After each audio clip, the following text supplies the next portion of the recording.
Hey guys, it's Danny, and today I am sharing 5 tips that helped me learn how to love my body in the hopes that they will help you as well.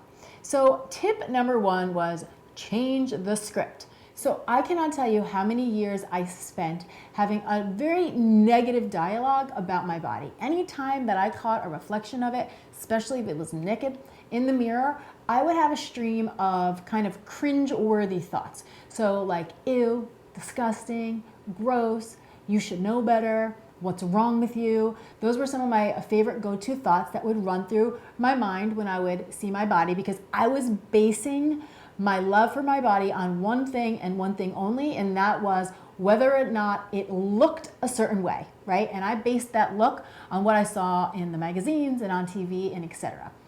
But what I learned to do was to look for different ways to love my body, right? So not just that one simple thing, which was how exactly does it look? And I learned to start asking myself different questions about my body so I could see it from a different perspective, which really helped me have a deeper sense of appreciation and love for my body. So for instance, I would say, what is perfect about my body?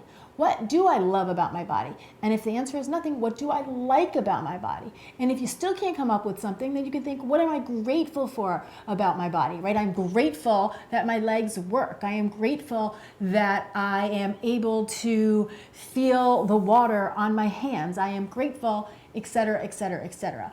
When you ask yourself a negative question, your mind will go to work to find a negative answer. When you ask yourself a positive question, your mind will go to work to find you a positive answer. So as you learn to shift the questions, you literally shift the script. You change the story, and then you have a completely new reality. Marianne Williamson often says that all a miracle is a shift in perspective, right? So when we learn to see things differently, we literally change what we see. And guys, I am telling you, I never speak negatively about my body to myself anymore. I just don't do it. And it's not because I love the way my body looks or because I have a perfect body. It's just that I choose to focus on different things and to put my energy into the things that work, that I do like, and that I am grateful for. Tip number 2, clean up your social environment. So this is magazines, TV shows, Facebook feeds, Instagram accounts, anything that you are looking at on a regular basis. If they are causing you to compare and despair, eliminate them. I do not want you to be constantly measuring yourself up against what works for other people. It is not fair, it is not healthy, and it does not serve. One of the most destructive things that we can do to ourselves and to our bodies is to be constantly telling ourselves that we should be something other than exactly what we are. Don't do this to yourself. It is not true. It is a lie, and you truly are perfectly imperfect exactly the way you are in this very minute. Promise you. This step was huge for me because you really don't realize how much all of this external noise seeps into your subconscious and then becomes your very own inner voice. So it's our job to take the responsibility and eliminate it from our world. Literally, you need to protect your boundaries and do not let this information in. Tip number 3, add positivity to your social accounts.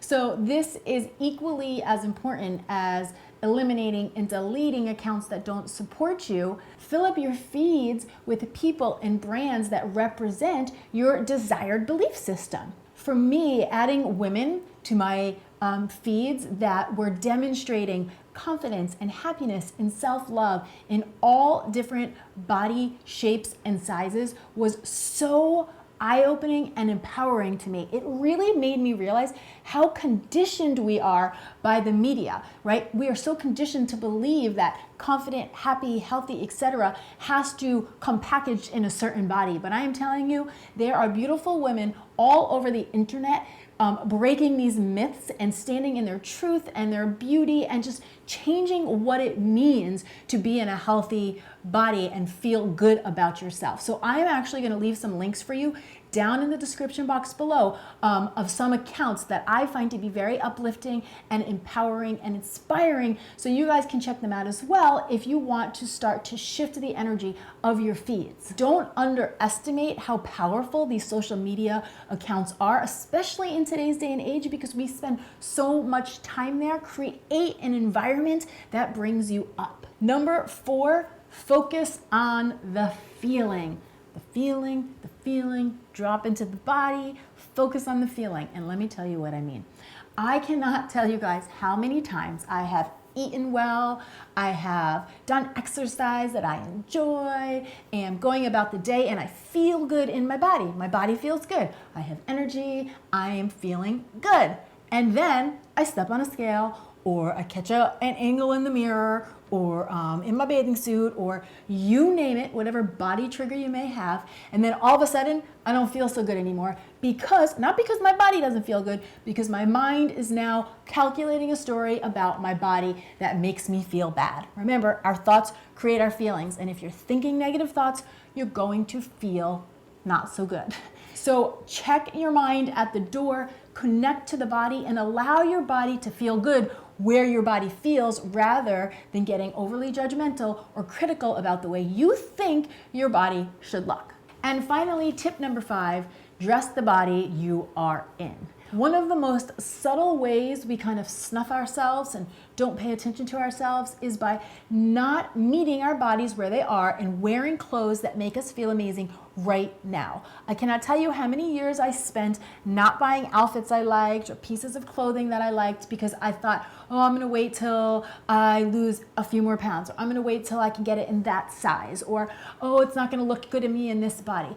I promise you, every single body can be dressed to the nines, and definitely different looks look good on different bodies, and different cuts complement different shapes. But by all means, take the time to try to figure it out for yourself, and do not deny yourself the pleasure of looking and feeling great in your clothes because you think your body has to weigh a certain amount or look a certain way until you're allowed to wear those things that you want to wear. Remember, guys, when we feel good, we think we look good, and that's really what matters. So in order to feel good, you've got to meet yourself where you are right now, and then you have to treat that self like a queen, right? Raise it up. Take care. Buy the things you want to buy. Buy it in the size you're in right now, because I promise you, you will look amazing and you will feel good, and that's what really matters. So that's what I've got for you today. These 5 tips are all tools that I have used over the years, and I'm not saying any of them work overnight,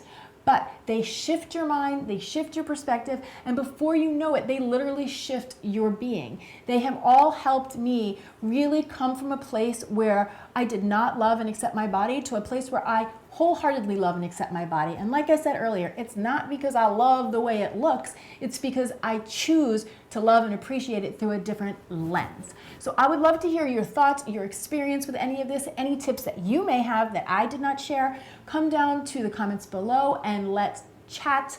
I appreciate you all being here. I'm Dani Spies, and I will see you next time with some more food for thought.